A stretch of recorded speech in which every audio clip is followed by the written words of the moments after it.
Let's do this computer. Perfect. Well, we're recording and let's get going. So I'll just let anybody that wants to start go for questions.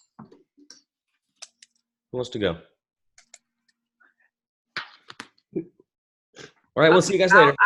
No, I always will throw out the first question if nobody has one. Go for it. Okay, so thinking about the workload and all of the material that we have to go through. Yes. The task or the action sheet that's at the very end was very helpful. But I want to make sure that I'm clear. Like the next thing that we're supposed to be posting is like our ideal client paragraph, or what is the next?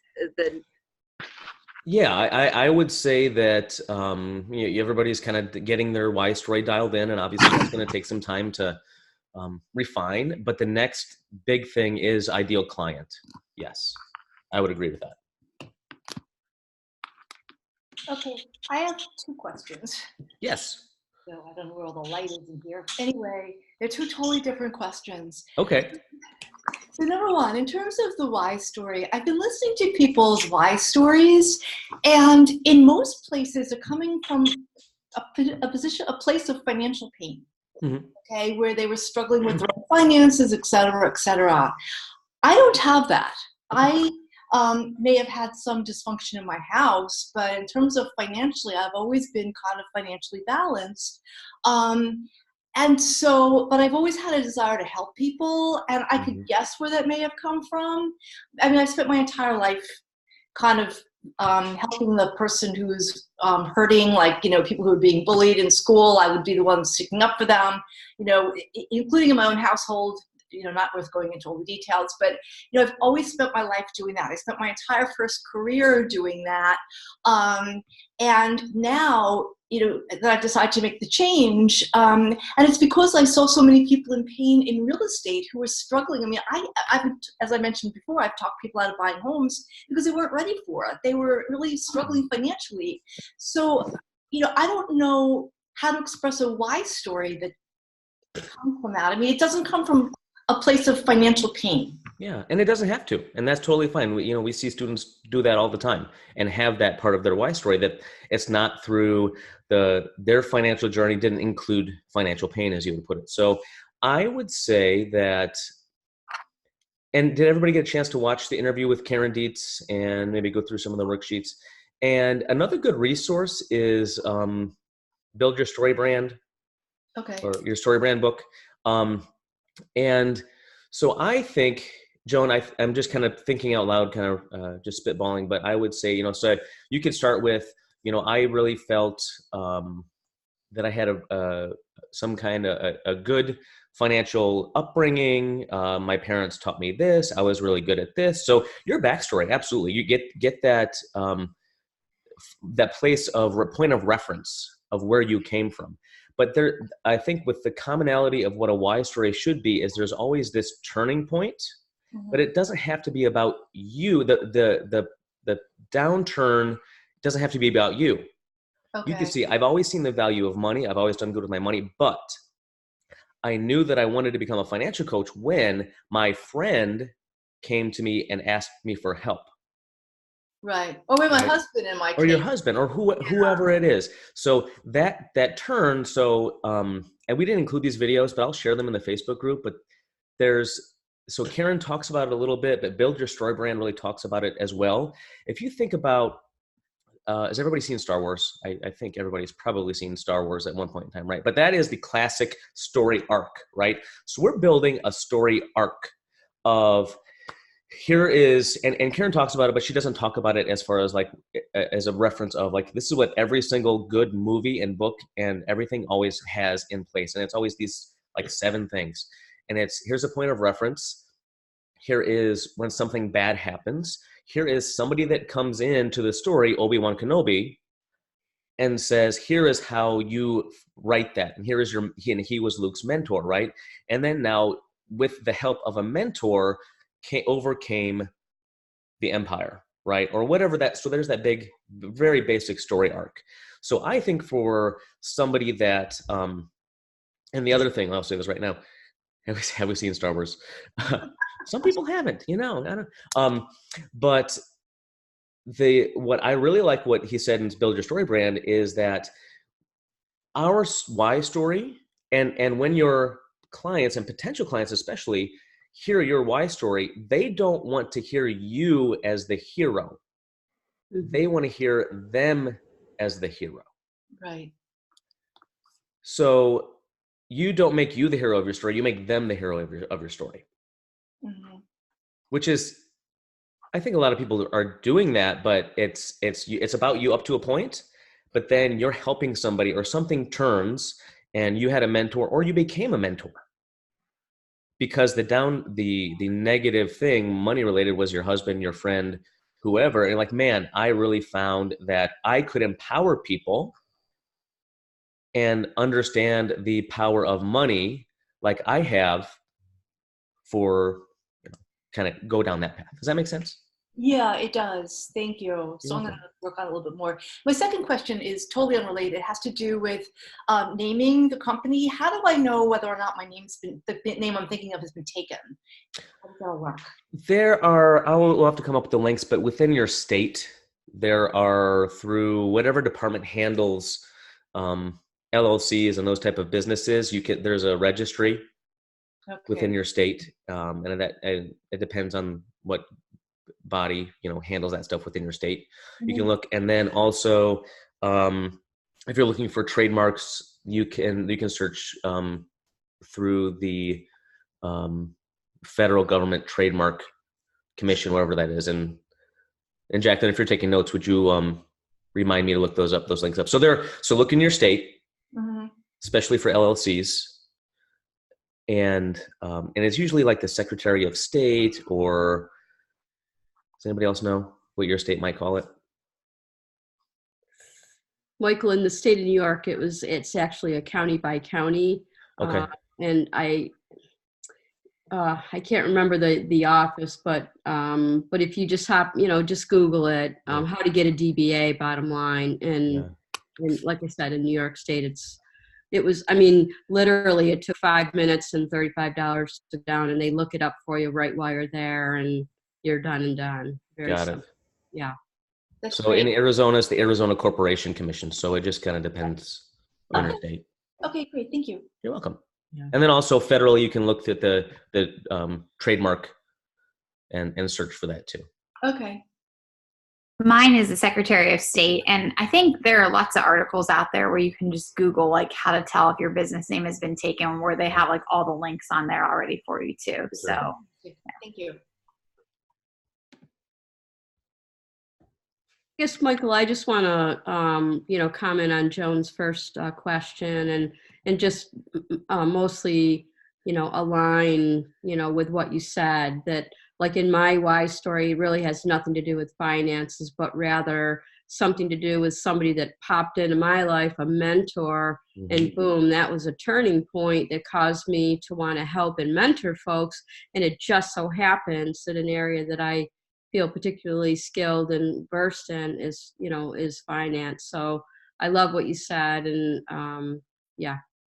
Good. Yeah, it's just different, and that's totally fine. Like, everybody's story is different, Yep. and everybody's reasons for doing things are different. And I think technically, if you think about the technical aspects of the why story, like I was talking about, it's about turning your story and your time and place of wherever you are coming from, your point of reference, into making your clients the hero. Mm-hmm. Perfect. Okay. Who's next? Anybody want to raise their hand, or just unmute yourself and go?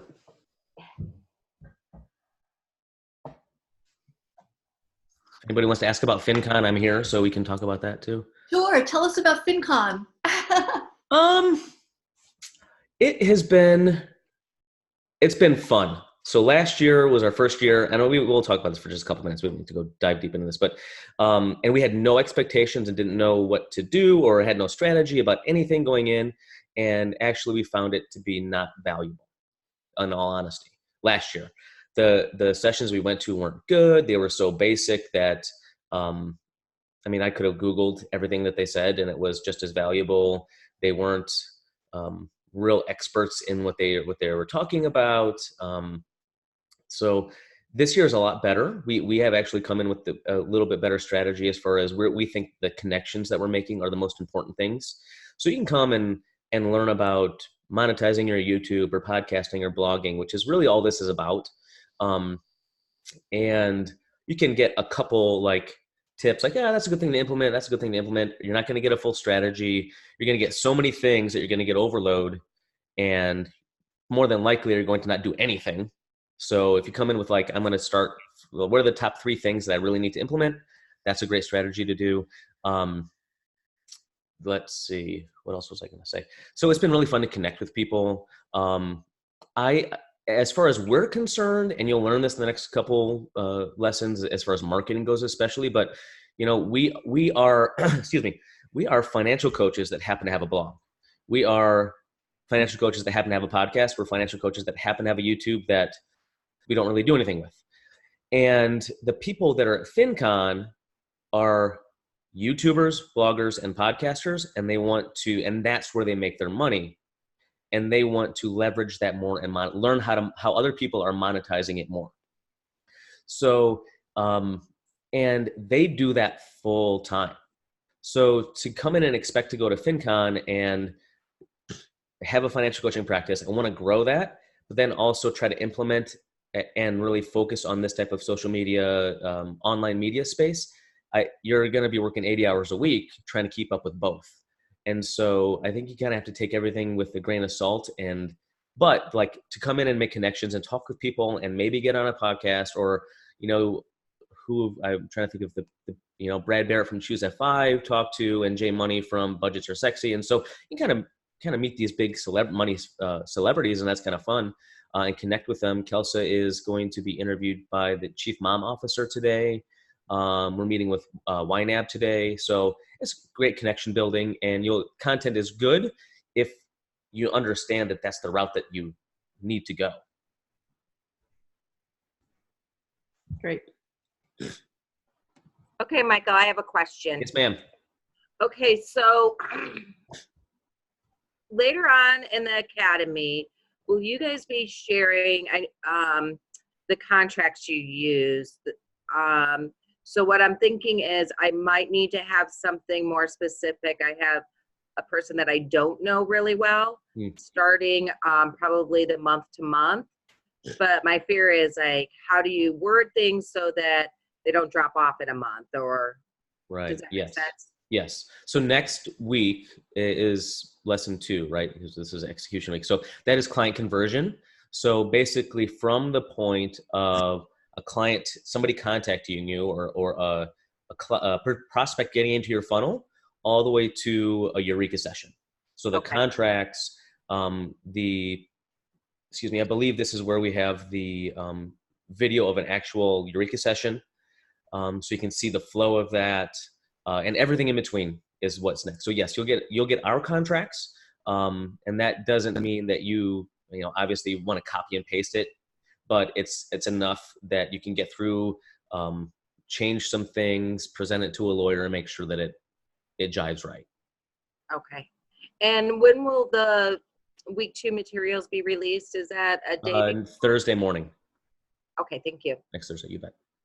So Jacqueline, Chief Mom Officer is the blog that Kelsa is being interviewed by today.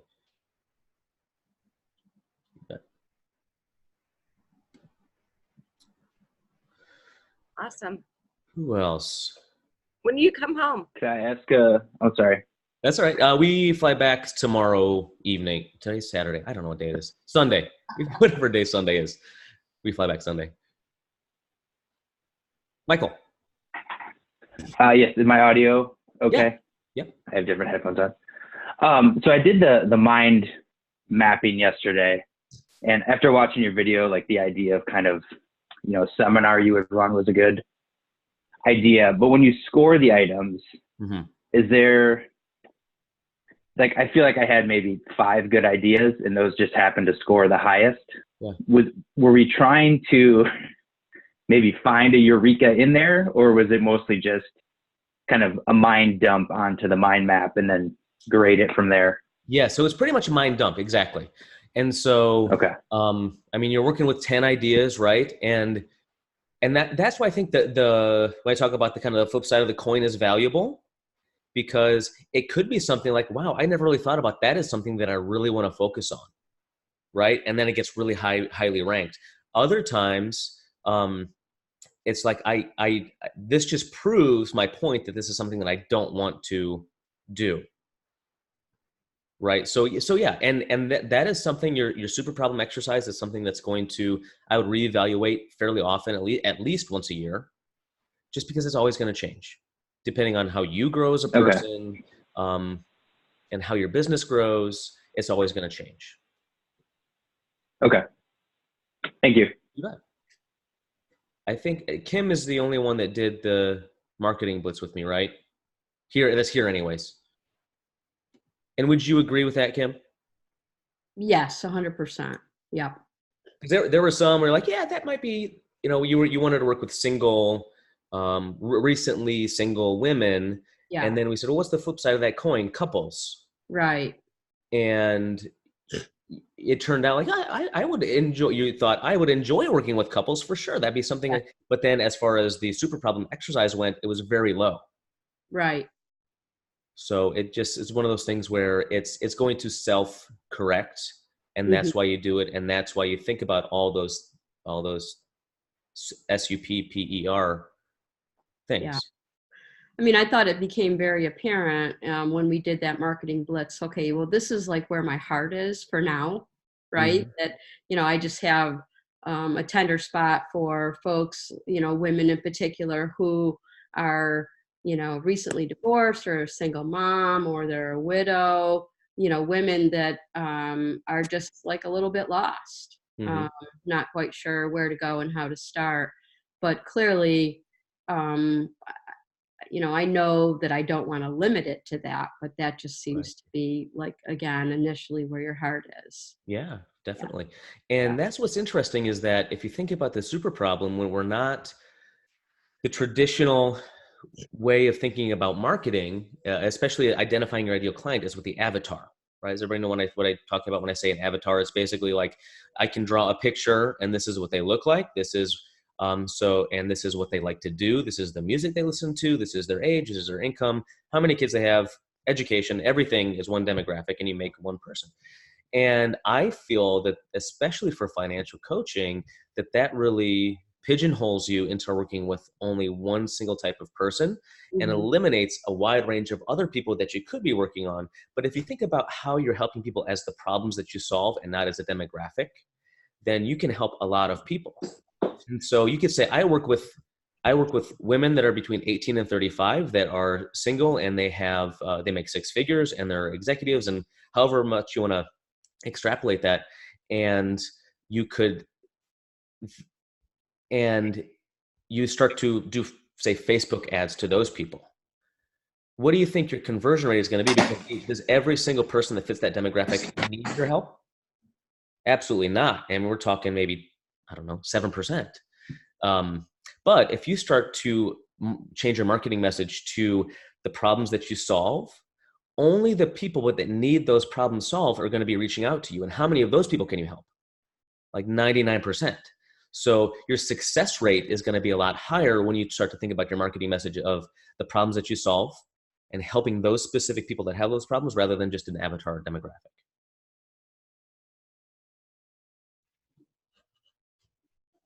Cool. Yep. Okay, so Amanda says she has some loud kids, so she's going to ask in the chat, so thank you. I've worked through the ideal client worksheet, and I'm ending up where I expected: young couples and young families, age range 24 to 40, and I'm wondering if that's too broad of a niche age group. No, I don't think so. No, I mean, for our practice, that's about it. So like I was just saying, it's not about the age range, it's about the problem that you solve. So if your marketing message, specifically on your website, or you're working with referral partners, and you let's take two scenarios. Your marketing message says I help young couples and young families age range 24 to 40. And that's all you really put in your marketing message, or that's what you tell a referral partner. And they happen to send you a single guy that's 18, just out of college. I'm sorry, just out of high school, but he's got a good trade job or whatever. So outside of that demographic, but he lines up with the super problems that you solve. Would you turn that guy away? And I would say, no, you shouldn't, because you can solve those problems for him. So that's why it's important. I feel like that the super problems are where your marketing message comes from. And then this is where getting a little bit higher level, but this is where Google Analytics is kind of cool, because then you can see, as my marketing message, I don't say anything about women, age range, couples, or anything, maybe just a little bit of that stuff. And then after 6 months, you can look at your Google Analytics and it'll tell you what people demographics are specifically looking for your website. So you can see, it's 75% women. Cool. It's the highest age range is 25 to 40. So you can really say, now I know, based on my problems, these are the actual type of people that I'm attracting.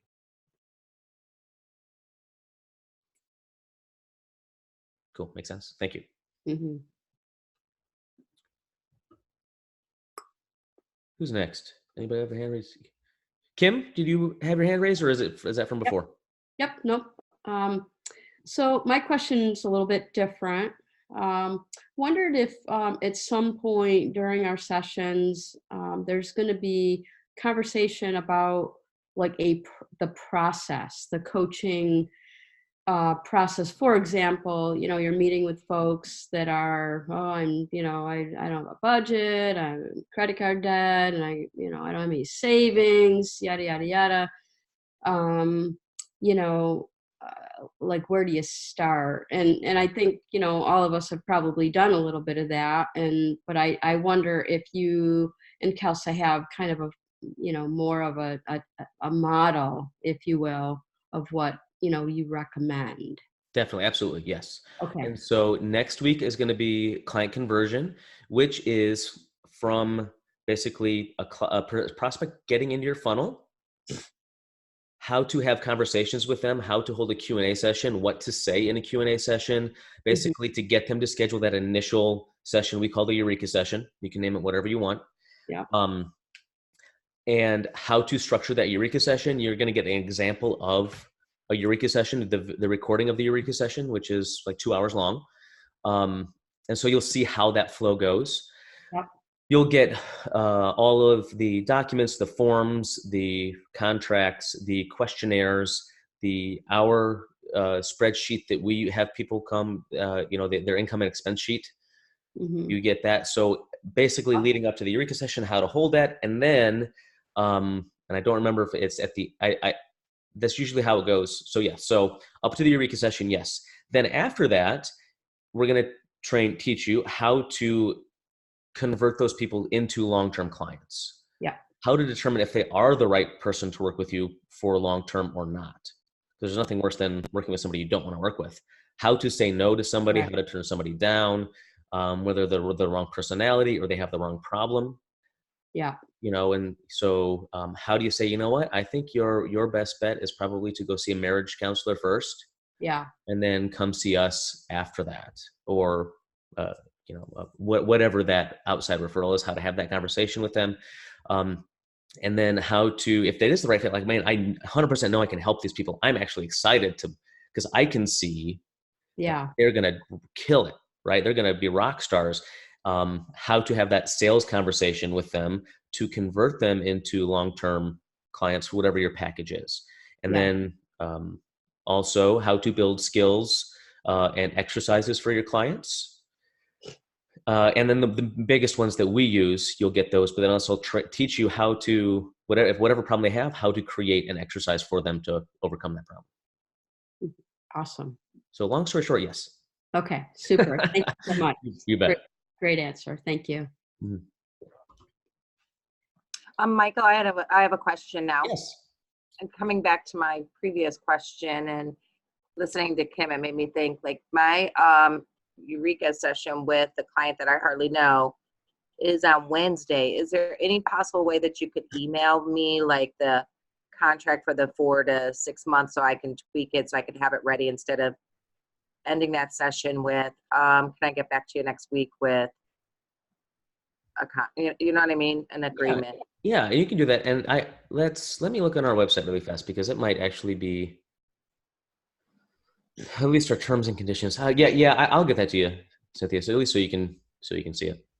Yeah, and if I don't hear from you in a couple days, then I'll just PM you. So don't please worry do. about remembering. Yeah, please do. Okay.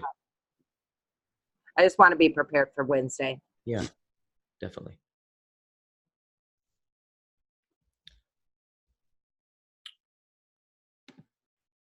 Who else? Hey, Michael, I had a quick question. Of course. Good morning. Good morning. I was wondering, how do I figure out, is there any place that I could go to figure out what my clients' problems are? Because I'm just starting out. Yeah. Have you done the super problem exercise? Have you Yeah, Okay. I did, but it was kind of just what I thought that they were having problems with. I don't know if that's actually what they are having problems with. Yeah, and that's the place that you start is what you think your ideal client's problems would be. Okay. So, and then you start to reach out to and like I was saying, that super problem exercise is always changing. So you want to try to do that at least every year to kind of reevaluate based on the past year of actually working with clients. This is what I'm really excelling at because it's what you excel at. It's what you like to talk about. It's like what you like to train, but also thinking about, if you're thinking about physicians and their families or whatever their problems are too, because you've lived that. And you have friends and colleagues and that have had that too, like you can narrow it down. And that's why the super problem is really good because you, when you are thinking about two sides of the coin, you're covering all aspects of the problems. The ones that are like 100% yes, they're always the 8, 9s, and 10s.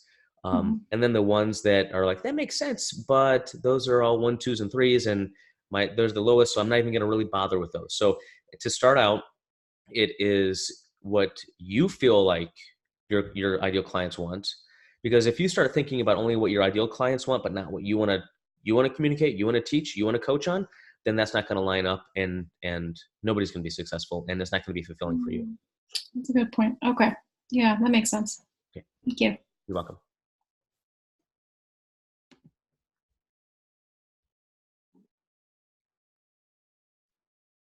Oh yeah, Amanda, thank you. And I'm drawing a blank on her name, but the lawyer in our video with Kelso when she interviewed her about the legal stuff has some templates too. And I don't know if they were free or I know for sure that you can pay her and get a very, very nice like full template. Also, Cynthia, you can look in Financial Coaches Unite in the files section, and a lot of people have submitted theirs as well. Yeah, that's good to know because I looked on the website, and if there was a free section, I didn't find it. Yeah. I did find a section that charged for them. Yeah, and they're not cheap. No, they were not. Yeah, but they're legit, right? They're the real deal. Right. But yeah.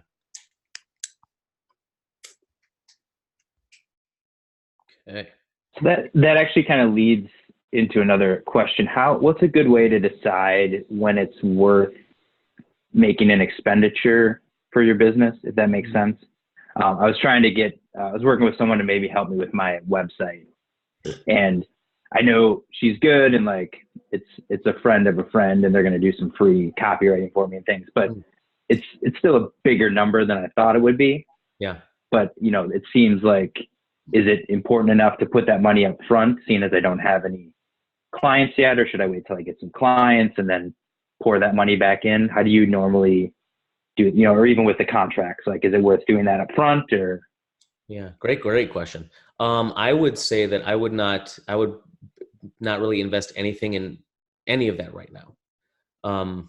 I mean, you're here in Financial Coach Academy, so you're going to be getting a lot of stuff, that stuff from us, contracts, at least hours, so that you can, modify it that fits your needs. Websites, we really like just the to build one now doesn't make sense because I don't know how many thousands of, it costs $1,000 to $5,000 or if not more to have somebody build a website for you. But if you use something like Strikingly, we have had a lot of clients use Strikingly or Wix or Squarespace, or those are very simple. They're very feature rich. And you can hammer in 4 hours over the course of a couple days and have a really nice website that will get you to a point and do you just as good as a service as paying someone now.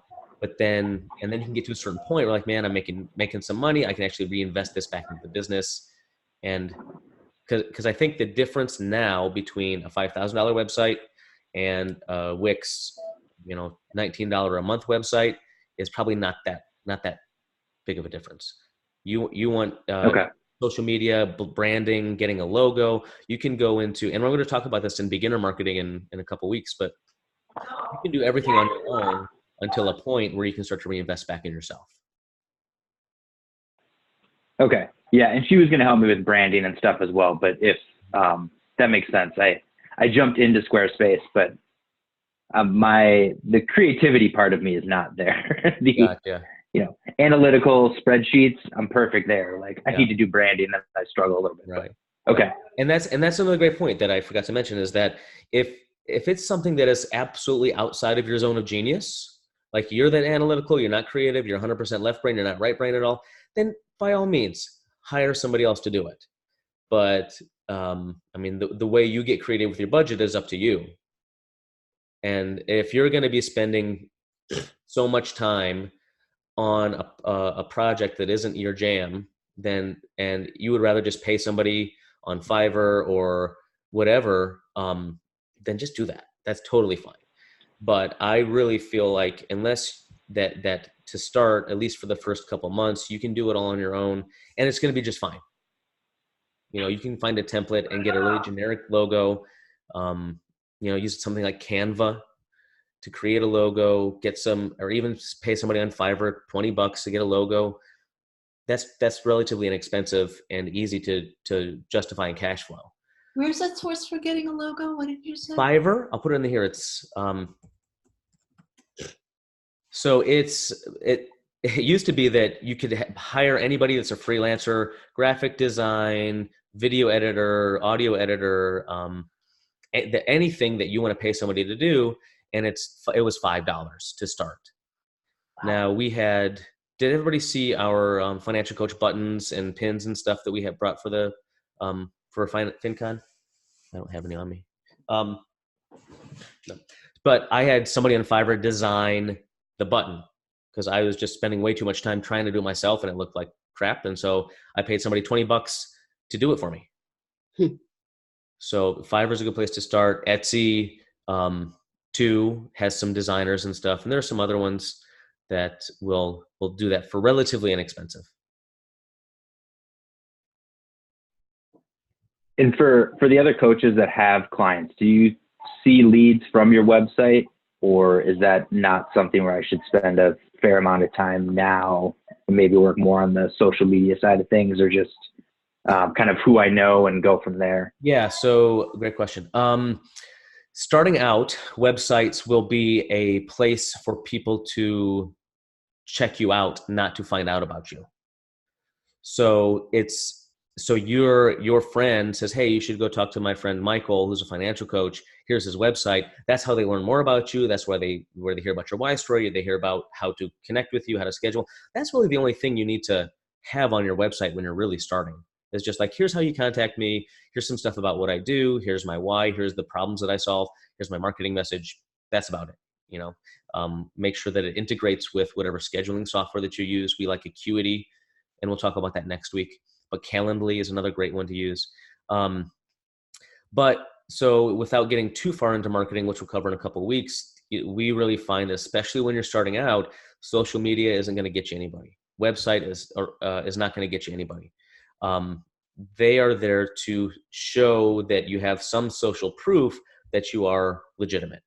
we really like referral networking. So first of all, friends, family, coworkers, anybody that's kind of in that's a champion for you. And then once you're able to do so, start working on building a referral network. So who is your ideal referral partner? And we talked about this in the next couple of weeks, but who's in front of your ideal client? So you start to build connections with financial advisors or the medical school counselors or whoever is really talking to in front of your ideal client. So Kim, I think we talked about CDFAs, which is a certified divorce financial analyst for people that want to work with recently single divorced women. So who is your ideal client in front of all the time? And then you start to reach out to those people, build relationships, talk about how you can help their clients be better clients for them or be more successful. And that's where clients come from. Just recently, we've had a blog for, since 2011, and it just now our organic search is really starting to build up. So you're not even going to get organic traffic from on a website until that SEO really builds up, which we'll talk about that later. So Jacqueline says, I've been coaching for a year. My website hasn't brought me any clients. It has, however, served the exact purpose that Michael shared, and I believe that it has helped people to commit to investing in coaching with me because they see I'm a legitimate business. I also think that it has helped me build relationships with financial advisors. Yeah, great point. Okay. I guess I also think that, a couple things. I also think that it helps other folks see that you're a legitimate business, but I also think that it helps you, right?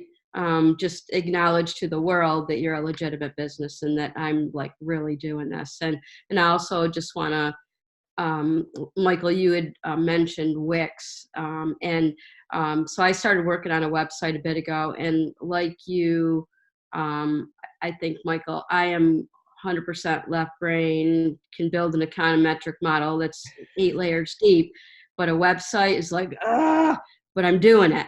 And so I'll let you know I'm doing it, and it's hard, and I hate to admit it, but it's actually turned into a little bit of fun. Okay. But I also want to say 2 to 4 hours, not so much if you're a perfectionist, but anyway, but it's totally free to get started, and there are a lot of templates that you can use in Wix, and and I just actually created a domain, like quote, all on my own. This is like big stuff, but it's so you don't. And again, I'm just kind of affirming what you said, Michael. You don't need to spend a ton of money, up front. Just poke away at it, and the outcome, I think, is really coming along very nicely. Exactly. Perfect. Good. I'm glad to hear that. Good. Yeah. There are, and this was a conversation in the Facebook group in the past couple of weeks, but do you need a website? And the answer is, do you need a website? No. Should you have one? Yes.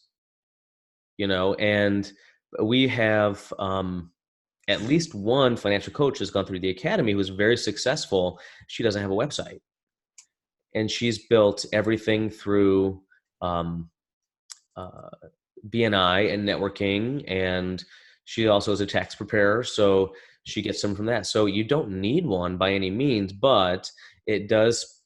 If you think about yourself, if somebody says, "Hey, go check out this person," and you should really go talk to this person. What's the first 2 things that you do? You go check out their website. You go check out their Facebook. More than likely, right? One of the 2, if not both. And if you don't have that, that probably brings the question of your credibility up. So it's one of those things where I think a website should be informational, provide some social proof, provide some easy way to get in contact with you, and that's all it really needs to do. On top of that, strategically, a blog is going to make you more visible because you're going to show up more in searches based on having a blog.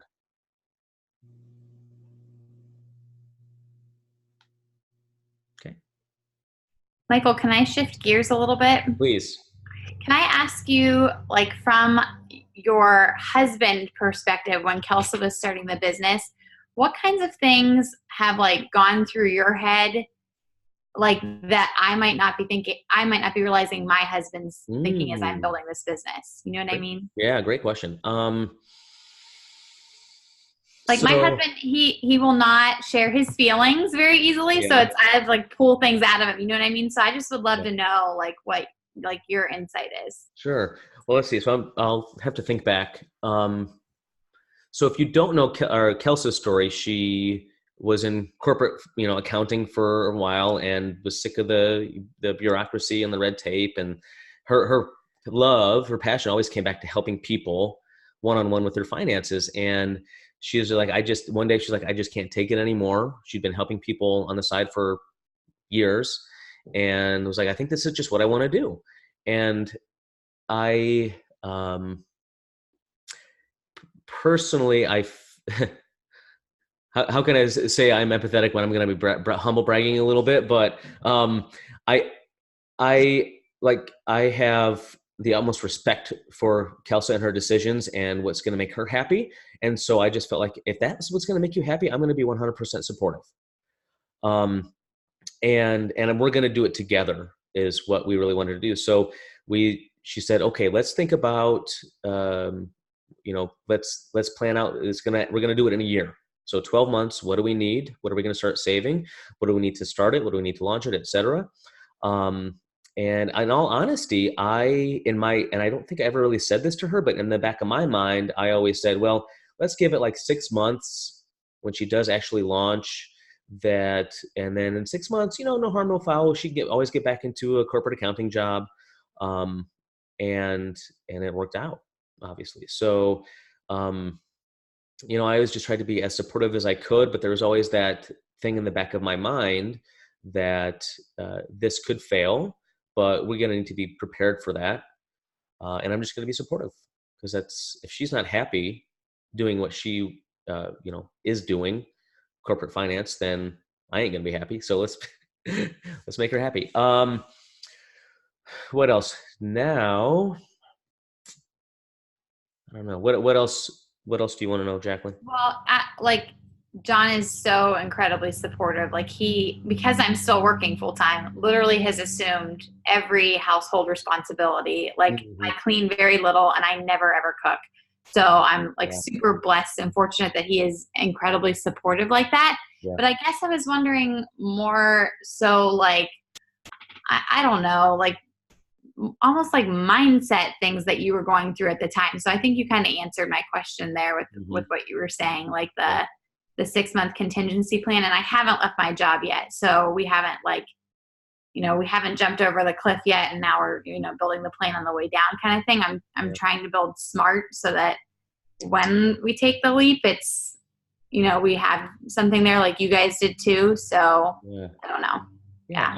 The other hard part of everything, especially when, I working in physical therapy and sports medicine for a long time, I made a pretty good salary, and it's never been a big issue for me. Like I didn't have to say like, I'm the man, I have to make more money than my wife. Like that's never been my thing. But it is something in the back of your mind you always think about. And, for me, especially, I think the biggest change was when I left physical therapy to come work for physical fitness in the academy full time. That was just a big mindset shift and role reversal.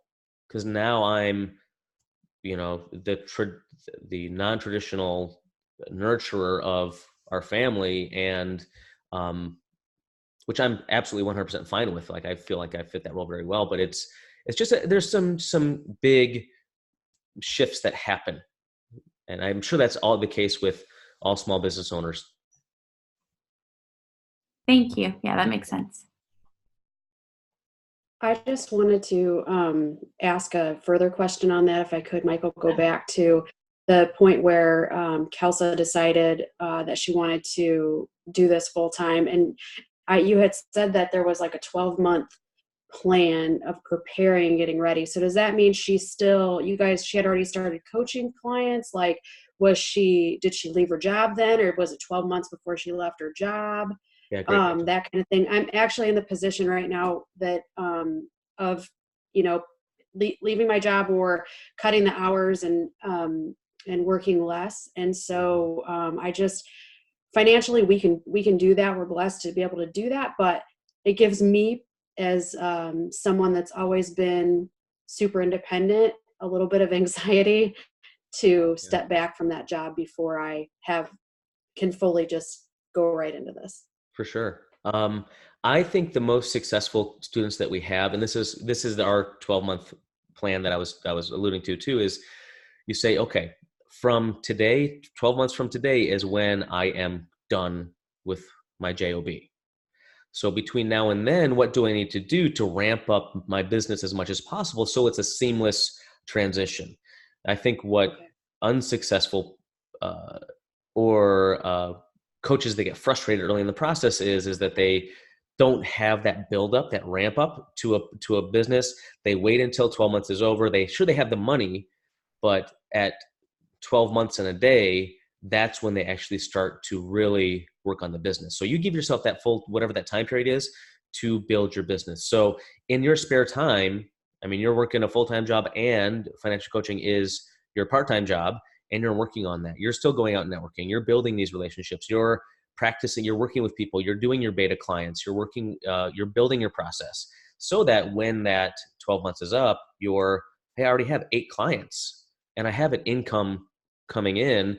My mindset is right. My process is dialed in, and you're going to be ready. Now, I think the good thing for everyone here is that in 14 weeks from today, you're going to have a excellent framework and above and beyond a framework for a financial coaching business already made. So that transition might come a lot earlier or easier anyways. Because, we had no systems in place, no framework in place that 12 months. And it took us a long time to build that. But so you're already ahead of the curve. Thank you. You bet. That answer your question? Yeah, I think so. I think so. And it doesn't have to look the same as it did for her as it does for me. So, and I know that too. So, I just don't, I've spent a lot of my life spreading myself so thin by doing so many things at one time, working full time, working a couple of jobs, going to school full time, all of these things. And I want to enjoy this. I don't want it to be a completely stressing me out or an extra thing I have to do. So I have to just evaluate those things for myself and what I can do and what I'm willing to do, to take on. Yep. Exactly. Great point. Yeah, I feel like something has to give. I can't give 110% to everything in my life. And as I've gotten older, my priorities have changed. So, it's my family first. And I mean, it's always kind of been my family first, but it's other things first before, like income specifically was a big part of my growth professionally before. And so I just have to evaluate those things for myself and figure out a plan that I'm good with. Yeah, definitely. When you say you're spreading yourself thin, like currently, what are you doing to spread yourself too thin? Well, so I'm still working full time. And then my husband's schedule, I got married a year and a half ago. And so spending time, his schedule is crazy, and spending time with him is really important. Also, spending time with my daughter, who lives a little bit, an hour and a half away from me, who has a new baby. So spending time with my grandson is like, these things are super important to me. And I want to be able to give all to all things. And I just feel like something has to give. And in my case, it might be the amount of hours that I put into the job that I'll eventually leave. Yeah, true. And I think that's why, like you're setting boundaries is important, especially for yourself, and being able to say no to the things that you aren't priority. And obviously family is top priority for you, and giving yourself time, and maybe your launch is going to be a little bit longer than the average bear, so, but you're going to keep working and building that while maintaining your priorities and your boundaries. And that's totally fine. Yeah, that's what I need to get better at. I struggle with that. I just try to give my all to everything, and I just can't do that. So I have to set those boundaries and figure that out. Yeah, that's hard. It's definitely a skill, that you have to work on. Definitely.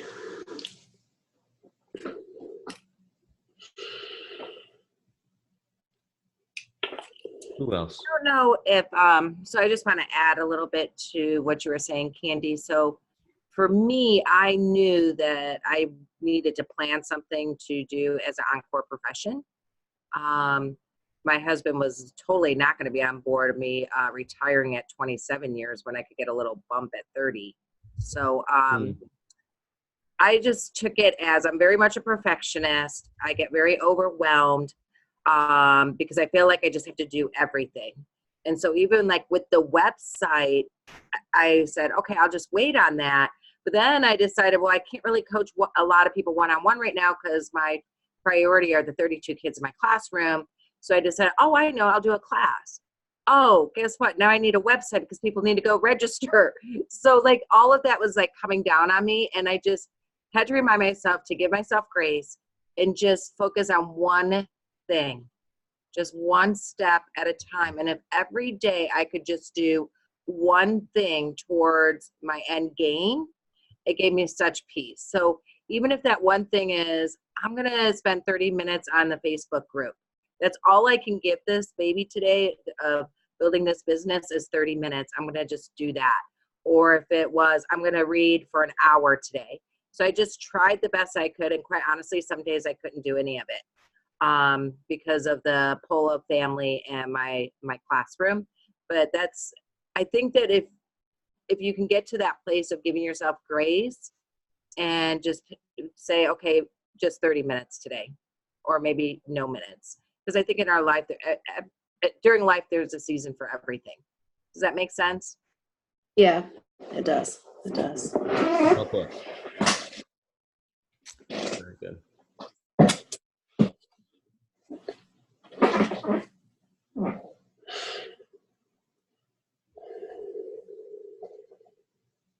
Does anybody else have any thoughts or fears about their transition to full-time coaching? No, nobody has any fears about that. I had a question actually. I was thinking of doing more of like small courses, and I wanted your opinion on that. I mean, because marketing that would be just maybe a little bit different than going to financial advisors and getting referrals. What's your take on that?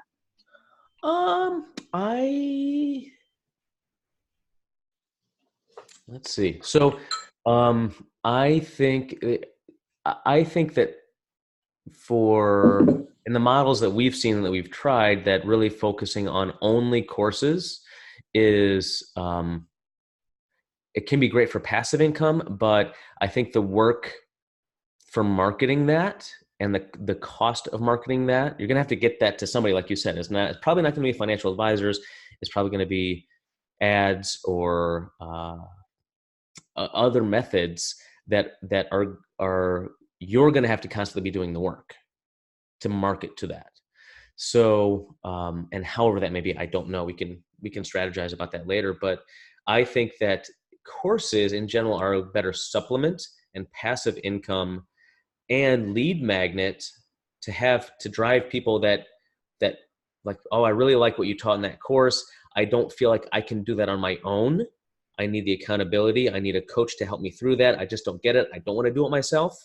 I see what that course taught me, what I need to know, and I don't want to do that. So then that will funnel those people to you. Oh, that's a good idea. So that could be would that like a lead magnet or freebie or something like that I could offer? It could be free. It could be a series of courses that you charge $29 for, or $159. I mean, that works itself out as far as how you build those courses out. You can charge for that. But yeah, I think that it's better as a lead magnet. You're providing value. I mean, whether you charge nothing or $159 or anything in between, you're providing value.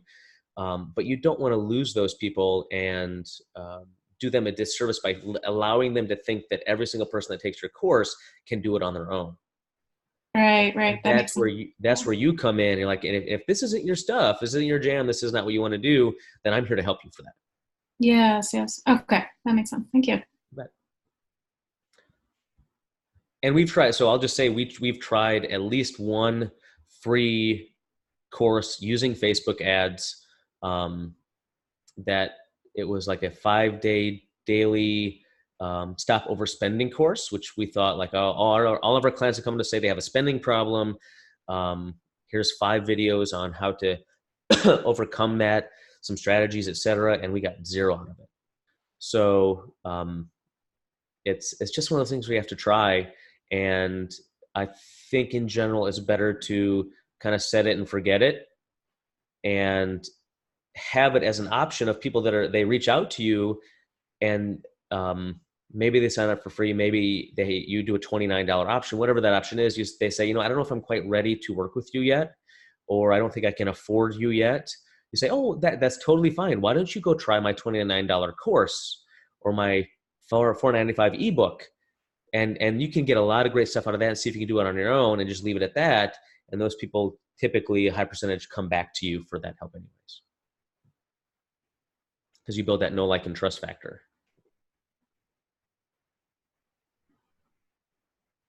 Right. Good question.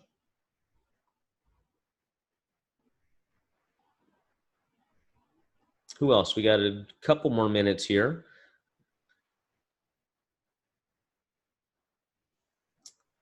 Anybody? Nada? Wow. Hi, Nicole. I see you there, but I don't see you there.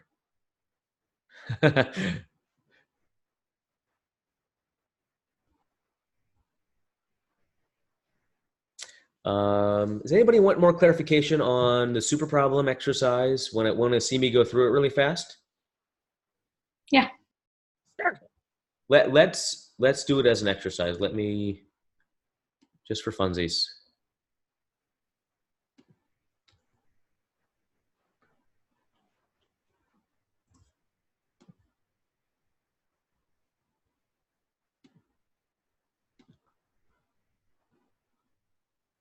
Okay, hold on. I'm going to share my screen. Oh, there we go. Cool. I'm going to share my screen here.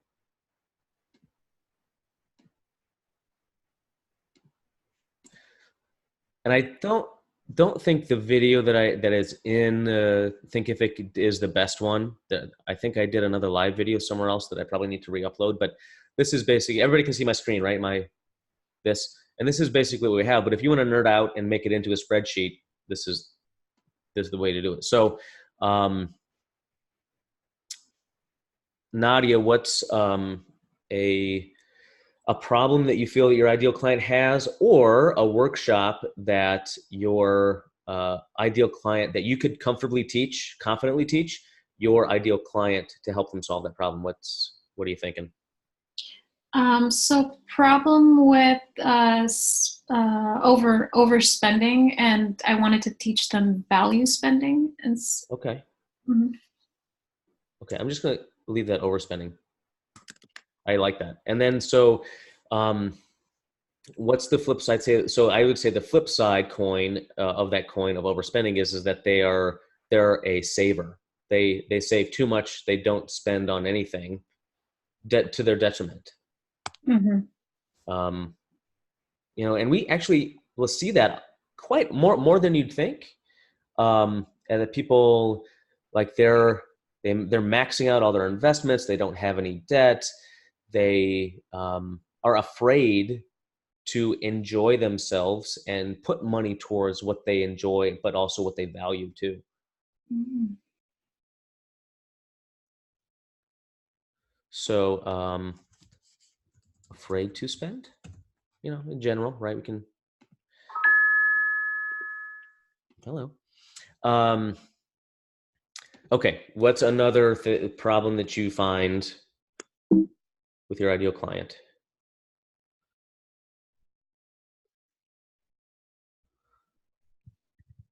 Let's see.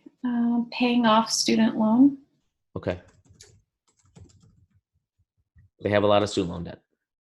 And you're more thinking physicians more than anybody right now? Is that kind of? Yeah, medical professionals in that arena. Sure. Okay, so student loan debt, and I mean, we can say debt in general, probably. But student loan debt, for sure, for medical professionals is a big problem.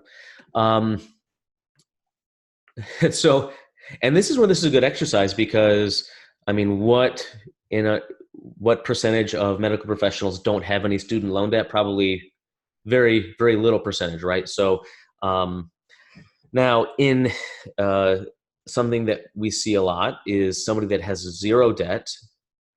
So no debt, but no savings, emergency or other.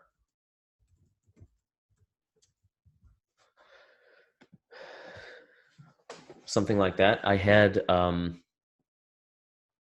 very good friend of mine who was one of Kelsey's very first clients from a long, long time ago. And he's like, Mike, I think I'm going to come back in and see Kelsey and Jill one more time because they had no debt between him and his wife.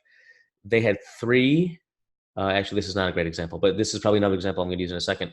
And so we'll talk about this, but they have 3 years of emergency savings built up, but they're not investing anything. They're not thinking about the long term. So you can have people at different, like they have a lot of debt. So even short term, they don't know what they're doing with their money. Medium,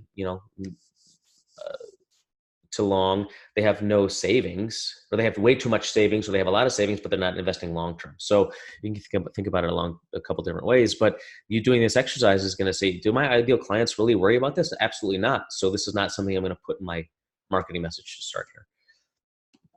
What else, Nadia?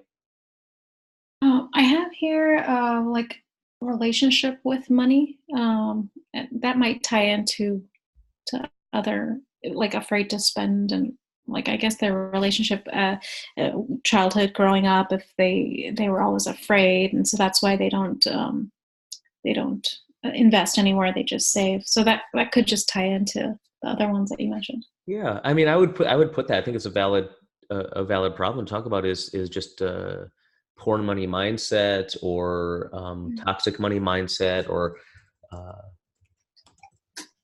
definitely not doing them any service, right? So childhood, etc. I know you talked about that in your, and most people, talk about that in their why story on top of that.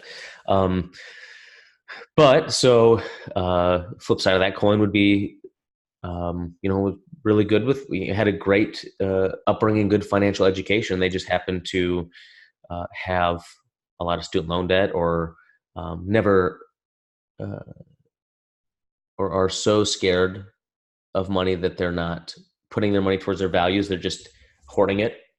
And like you said, that kind of goes back to afraid to spend.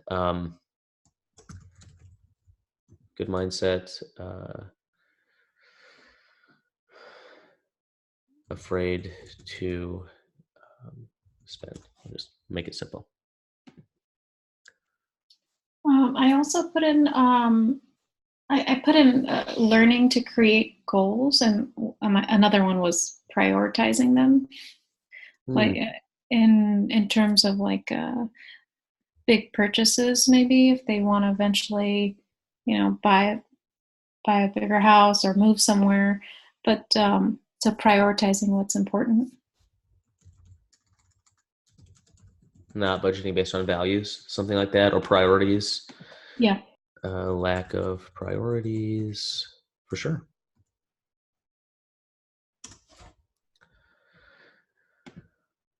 What would the flip side of that coin be?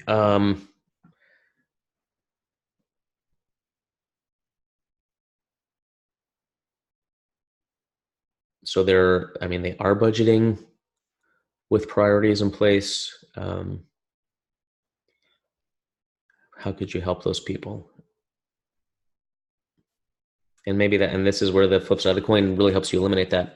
So the only other thing in here that I don't see that's very commonplace, which may not even be accurate for you, but I think is for most people, is don't know how to budget, never learned how to budget, has failed before. They want a plan, so not effective budgeters, I guess, is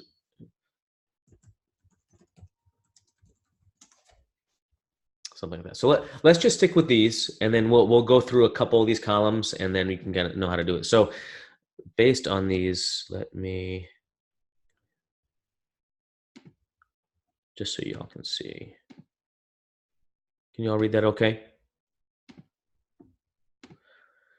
So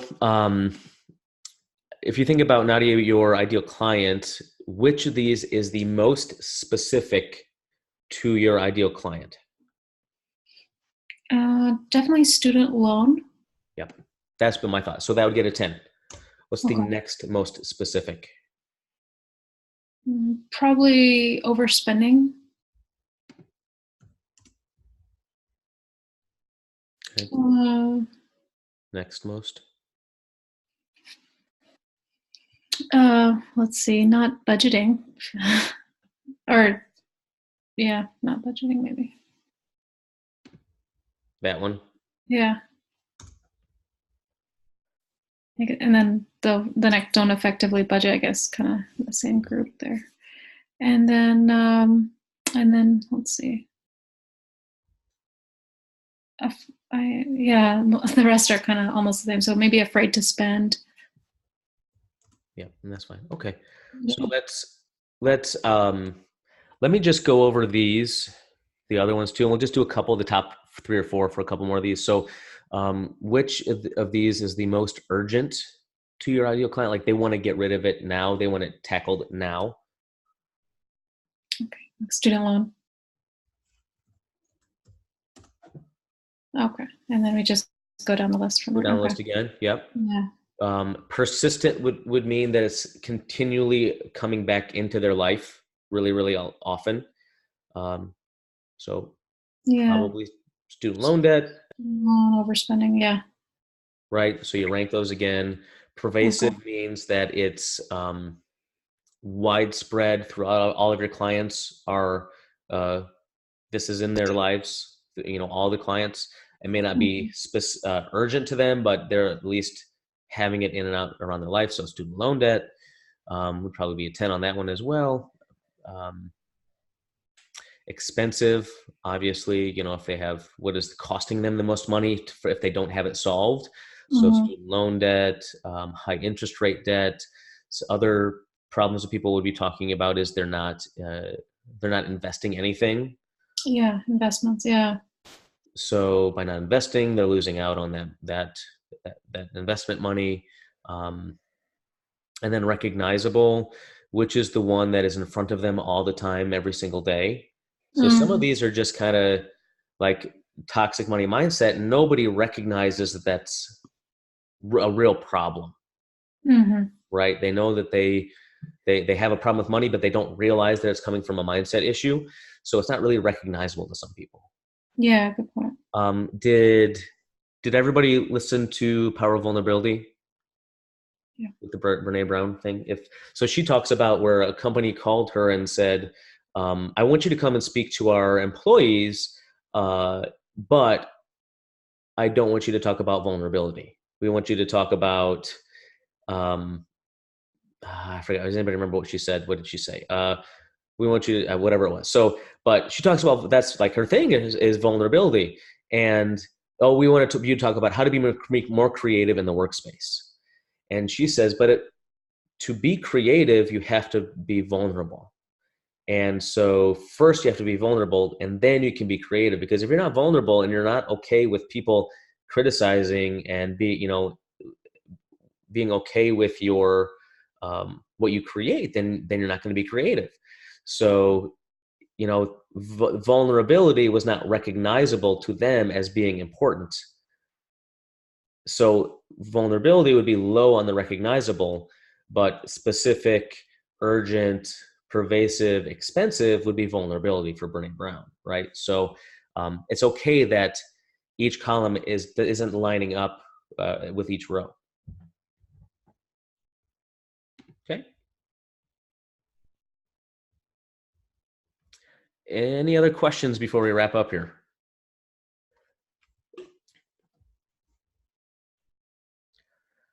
Okay. I can't wait to hear your super problems as you come up with them over the next couple days.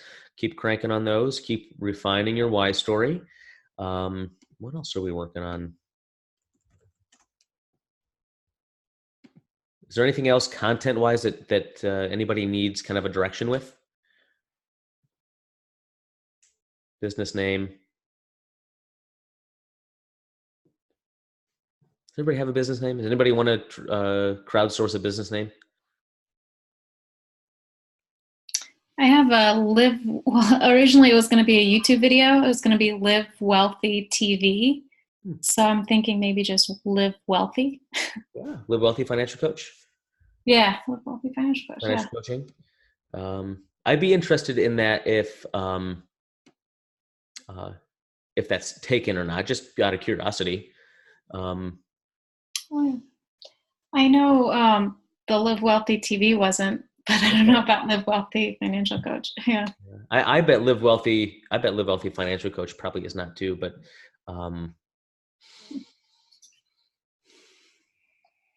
I mean, I do like that. Could you, would that resonate with your ideal client? Yeah, I guess you want to live wealthy. Yeah. Yeah. I don't know. I have to. Is there any way I could test it out? Not really. I think in the Facebook group, our Facebook group or Financial Coaches Unite, like you can say, here are 3 iterations of a business name, here are my ideal clients, which one do you like? I mean, just crowdsource it from that way and Cool. get some Okay. ideas. Yeah. All right. I mean, I really think, unless you think this makes you sound pretentious to your colleagues, is I'm including something health medical related in financial coaching. Good point. Yeah. Dr. Budget, or healthy and wealthy financial coaching, or That's a good one. Yeah. So there's a blog.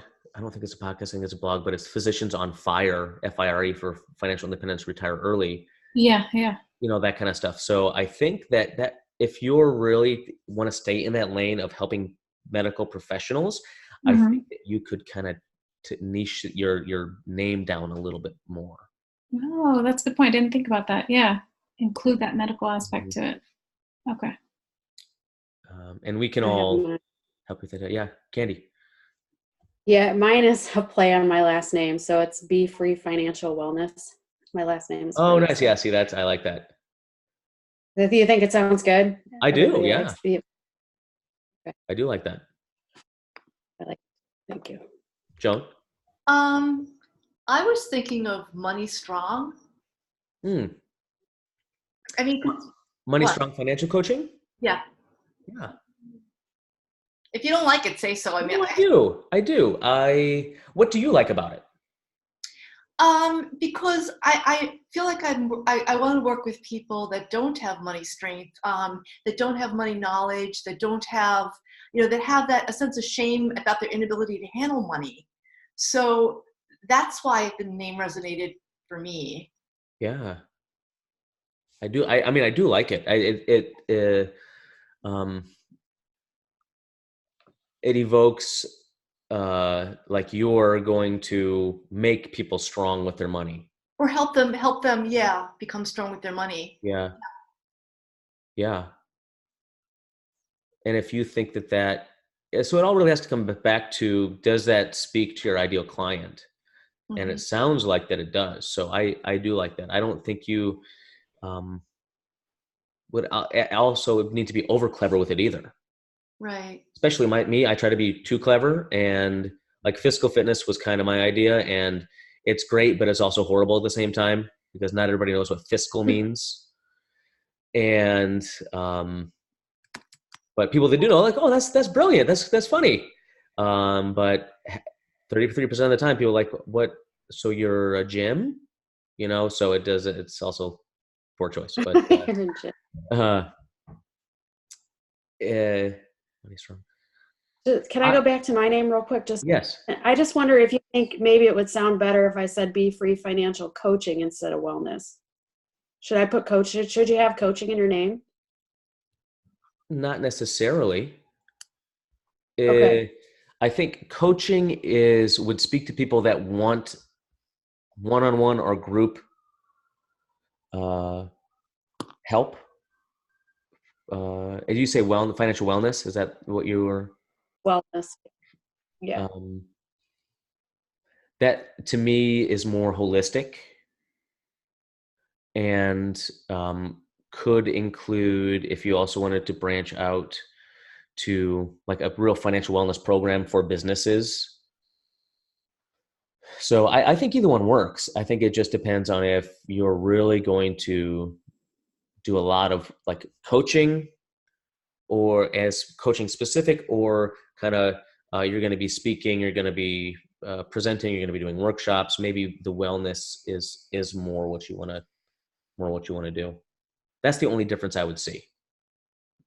Well, I'm just wondering if I went with the wellness, if I decided to start with coaching and then expand it out, that it would give me more versatility later. Definitely. But I also don't think that using financial coaching is going to hold that back either. Okay. So you think? Yeah, I don't think that it would. Maybe I'll just see what's available. Yeah, that's true. Maybe one of them won't be available or something, and I'll look at that. Yeah. We'll see. Yeah, check it out. Thank But you. I don't think one or the other is bad. And that if you make one decision now, you're going to regret it based on I should have done financial coaching and not financial wellness.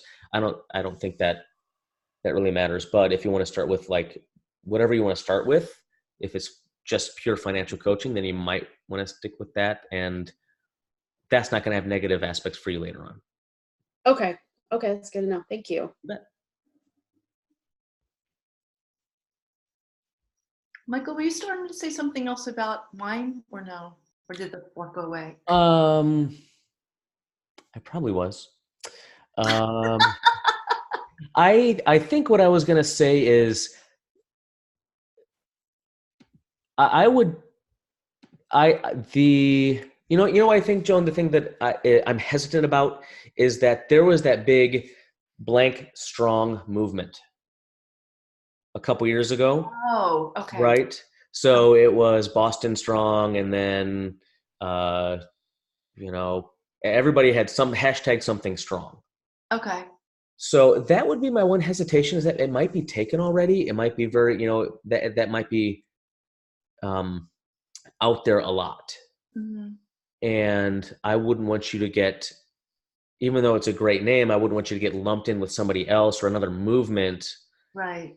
That may not be beneficial to you. Right. Okay. Yeah. I just have to figure out something that, I want people to feel confident with money. That's the main thing. I don't want them to feel shame. I want them to feel that they can handle it, that they have knowledge of it. That's kind of what I was going for. So I don't know. Yeah. But strong is a great word. It does empower mean any more to you or less to you than strong?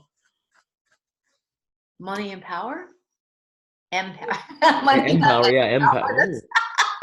Empower financial coaching. That works on many levels, your last name, M-power, money power, empower. Mm-hmm. Okay. Spelling it like how? What are you thinking about? Well, see, I'll put it in the chat. Okay. And this is going to be something like that. Oh, not to Cindy. Everyone, sorry. Or something. I mean, can you see that? Yes, I can. I don't know. Okay, sure. Okay. Let me kind of mull on that. Yeah. But you're right, that'd be a lot less likely to have been taken by somebody too. Right. Okay. There's something to think about. Okay, thank you. Yeah, because I am not creative at all. Creativity is not something in my wheelhouse. So I'm happy to hear other people's thoughts. Got it. So I'm actually just looked.